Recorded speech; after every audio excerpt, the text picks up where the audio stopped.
And welcome back to another episode of Casey Campbell's Videocast. Of course, I'm Casey Campbell from Great Lakes Post. And joining us right now is someone that you may not see as a person, but you definitely know who his voice is. Jason Scott from WWJ 950, afternoon anchor with Jackie Page in the afternoon.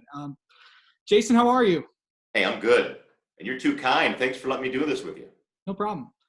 I know it's been a crazy few months, especially in the 100th anniversary of the station. Yeah, that's right. What has it been like? I mean, obviously you're a news organization, so you have to have to be up and running. So what has it been like at the station the past few weeks? Normally, it's high intensity, cutting edge, right? Right.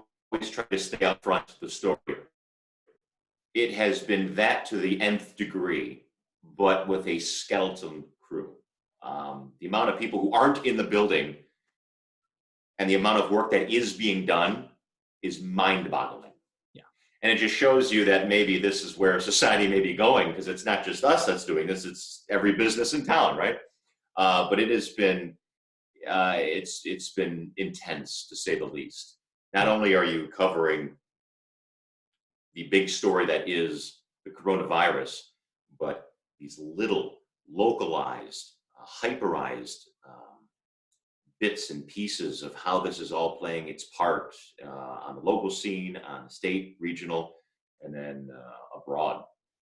It's intense. If there's a word, it's intense right now. Yeah, and you're one of the few people that get to work in the studio. Did you make that decision, or? So a couple of weeks ago, our corporate, Entercom, is the name of the company that owns the station, the cluster of stations here in town. Right. They kind of came down on like a Thursday or a Friday, and they implemented a stay-at-home kind of plan Right. before the governor came out with her order. And it had to do with staggering shifts. Some people will go home for 2 weeks, some will stay in house, blah, blah, blah. And then it became a little bit more strict over just the next week. And I was, my news director had me in-house for those first 2 weeks, operating the board and anchoring during my shift with Jackie. And Jackie would be at home. And then after 2 weeks, it's like the whole country just went, we're not going anywhere. And I was okay with it. I mean, you're only just going to work and back. There's nobody there you're really interacting with. Like I said, it's a skeletal crew, 3-4 people tops in the newsroom, and we're all keeping our distance. I'm inside the studio by myself for 5 straight hours. I leave maybe once during that 5 straight hours, briefly. So I was okay with it.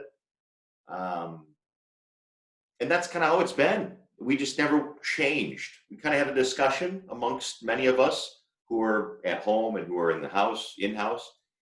And we thought it's working, and why change what works? And if anything, we're getting used to it and more comfortable, so that means we're making the product even better. It sounds better than what it was. At first, we're kind of trying to hang on, but now I think we're coasting at a cruisable altitude right now. I mean, to cover something like the coronavirus, COVID-19, you're carrying not just this from the city, not just from the state and from the country, but all over the world.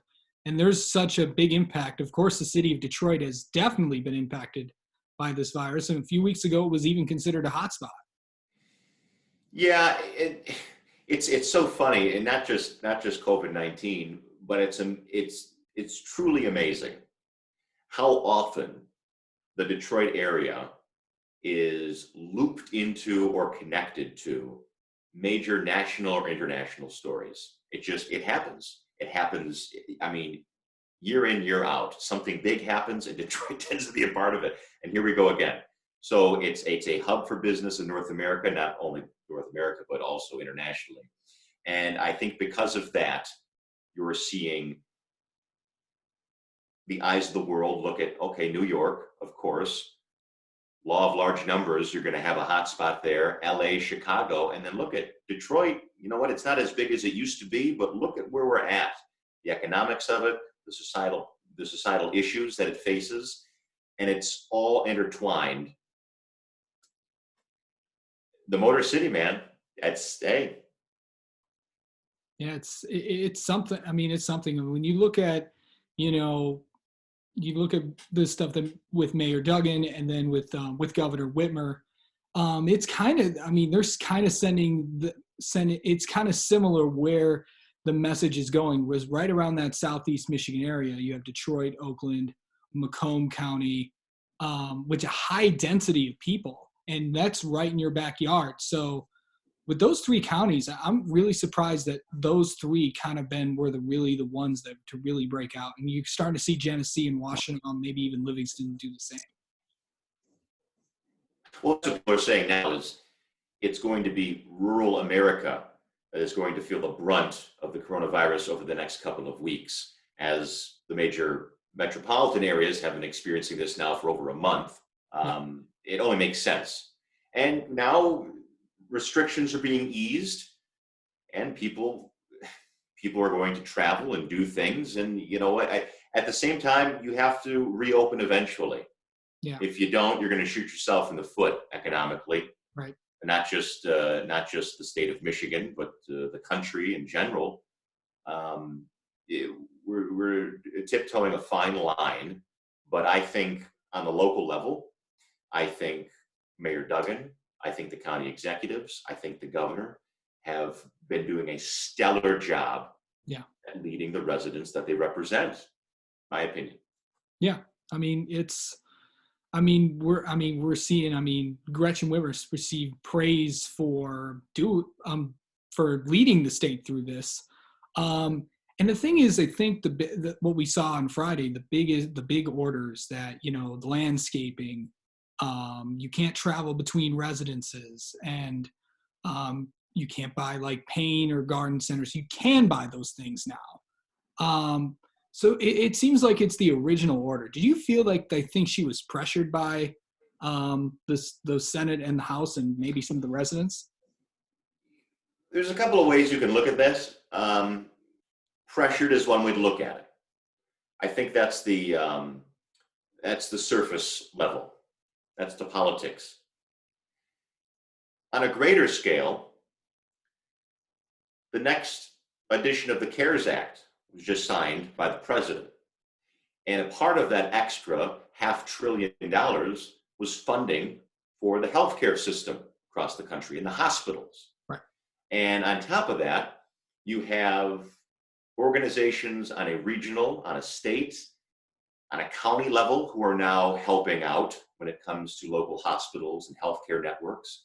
You've got General Motors making ventilators in Kokomo, Indiana. Yeah. Think about what has changed over the last month with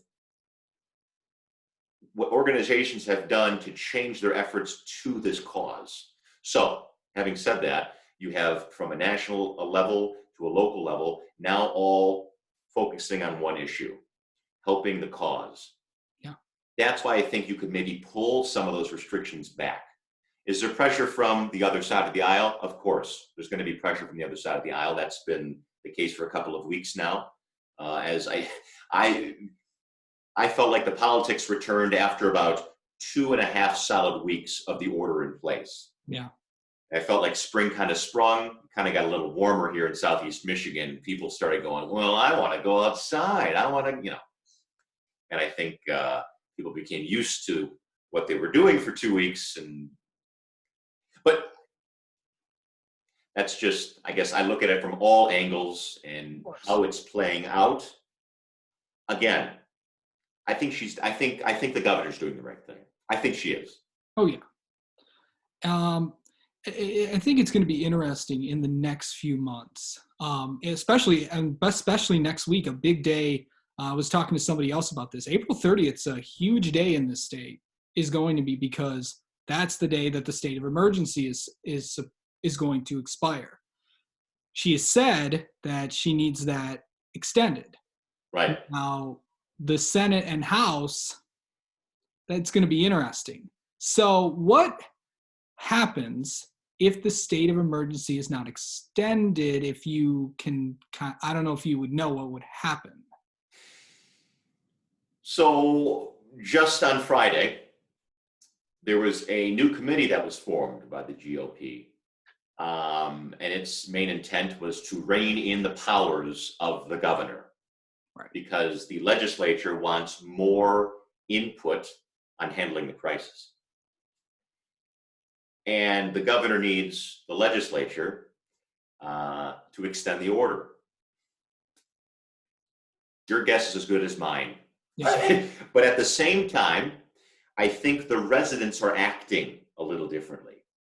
And what I mean by that is actions are just slightly changed, right? You've lived through it now for 3 weeks. Some people are taking precautions, some aren't. But a large percentage of the population is now wearing a mask of some kind, maybe is keeping their distance, is more aware of somebody else near them, maybe more aware of what they're going to do, what they're trying to do. Yeah. Again, your guess is as good as mine as if the legislature is going to back up an extension of that. Well, stay tuned, as we say. Yeah. There's going to be a big sporting event possibly in the next few months. And I know that, and of course I'm talking about the Rocket Mortgage Classic in June. Yeah. Apparently, the tournament director, I think Jason Longwell is his name, apparently he spoke with all the people that needed to be in, like with like Mayor, I heard he talked to Mayor Duggan's office, officials with Governor Whitmer's office. If something like that happens in this state, there's obviously going to be no fans, as the PGA Tour announced. But what would that do for a tournament like this? Even though there'll be no fans, but people get to watch it on TV, how big would that be, especially if a certain someone decides to play there? Well, Eldrick Woods, yeah, that'd be a big get. Listen, normalcy, I think, is what people crave right now. Yeah.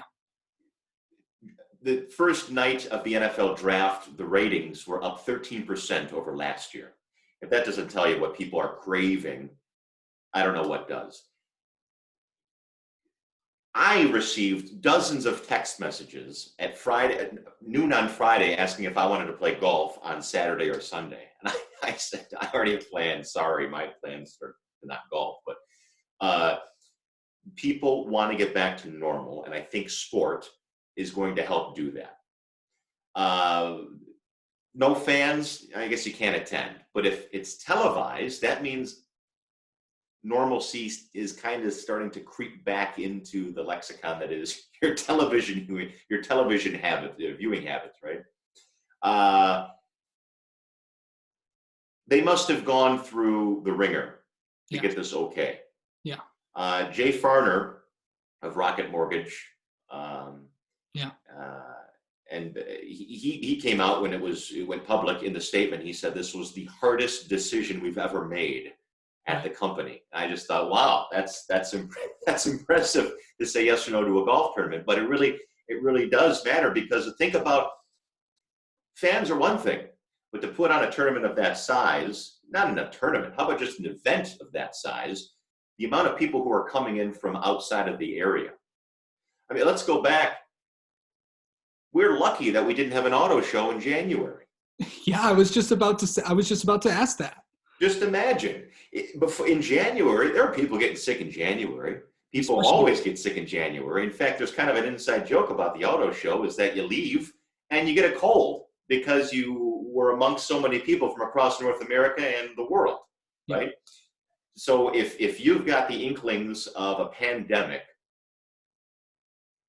leaking into the United States, just imagine what the auto show, what could have been. But it's a good thing it didn't happen. Now, the Rocket Mortgage, that's it's going to be July, correct? Correct. 4th of July weekend. Independence Day weekend, yeah. Yeah. That's still 2 months down the road. So let's hope by that point, you never know. By that point, more restrictions may be eased, right, by the governor. That could be a total possibility there. We could, yeah. No one knows. But again, going back, I think normalcy is what people are craving right now. Oh yeah. And Rocket Mortgage tends to have a little more pull compared to some other tournaments on the PGA Tour. I think Detroit's lucky to have this coming to its backyard. And if it were to happen, it'd be so big for the city, especially Huge. When you have names like, well, you have Phil already coming there. If you can get Tiger to come there, that's going to be the biggest. That's going to be the biggest thing. And I talked about this with Tony Ortiz a couple of days ago. It's going to be so big to have, just big for the city. And I think that's probably why, from when talking to Mayor Duggan about it, it's probably going to be good to see that if he does show up there. It'd be so good for the city, because I think, just thinking about this now, that is going to be a huge opportunity for the city to not only put itself on display for the world regarding how it's handling this, but also to allow other people, to allow the public outside of Michigan and the region to see what's going on in the city of Detroit, economically, societally, educationally. All students getting an iPad, laptop. There's big happenings right now, really positive happenings that are going on in the city of Detroit during a pandemic. Yes. And I think you got to give Mayor Duggan all the credit, because 5 years ago, this word bankruptcy going to get talked about a lot. That's what Detroit did not too long ago, and I know that it'd be so big for this to come back, but yeah, I just keep that thought about this. 5 years ago, we were discussing in the newsroom recently. This was probably 3 or 4 days before the mayor said we were going to have a budget shortfall, that the city was up against $600+ million. Yeah. And my news director and I, we were speaking about all these municipalities who were slowly starting to hint at furloughs and layoffs. And within 2 or 3 days, the mayor announced what the city was up against. And then he pretty much put together a state of the city within 24 hours and hit a home run. And he laid out his plan. He goes, this is what we're going to do. This is what we have. This is how we're going to take care of this. And it's going to be tough, but we're going to get through this because we did this before and we're going to do this again. Yeah. And that is, I was extremely impressed by that. Extremely impressed by that. Yeah, I mean, no question, the impact that Mayor Duggan has had on the city of Detroit. When do you think, looking at this city, seeing all of and seeing all the sports and all the arenas and all the empty things, when do you think possibly, if restrictions do get relaxed, even though there could be sports, but there could be no fans, but it looks like it could be like 2021 before we see really anything, like see a bunch of people down there? Because we already know there's going to be no fireworks for the given date. Normally it's late June. Yeah. But the mayor hinted maybe we do it in the fall, right? Right. When it comes to are you talking about the 4 major sports? Let's talk about those. Yes. So it's funny. It was, the Big Ten tournament was just starting, correct? Yeah. College basketball. Everybody started dropping out. We're done with this. We're done with this. We're done with that. So it was major sports, collegiate sports that were really starting to cancel these major events ahead of what was to come. It was a great foresight. We may have to look toward those entities again to see how and where this is going to go. Yeah. The NHL announced that they're going to probably, it's rumored at this point, but it was one team president, the Florida Panthers, said it on a conference call that there are discussions now to have 4 to 5 neutral sites to finish the current season with no fans. Right. No little fans. And then go into the next season. But when does that begin? They said maybe July. Hey, the PGA Tour says July, so I don't know. This is no fans. Yeah, But there's a lot of people that have to come together to put these events on from city to city to city. that is true. So I don't, for you and I to go to a Tigers game, that may not happen until the next calendar year. That may not happen. Yeah. All right, Or Jason. little to no fans at best. At best, you may have like, maybe you can buy a seat, and then there has to be 3 seats between you and the next person. I don't know. That's what the theaters, like AMC and the big theater chains, that's what they're talking about. Maybe only allowing so many patrons in at a time. They need people to buy the popcorn. It's going bad. Yeah. All right, Jason, thanks so much. I know we covered so much throughout this. Appreciate the time, and we'll talk sometime later on. Casey, it's my pleasure. All right. Thanks, man.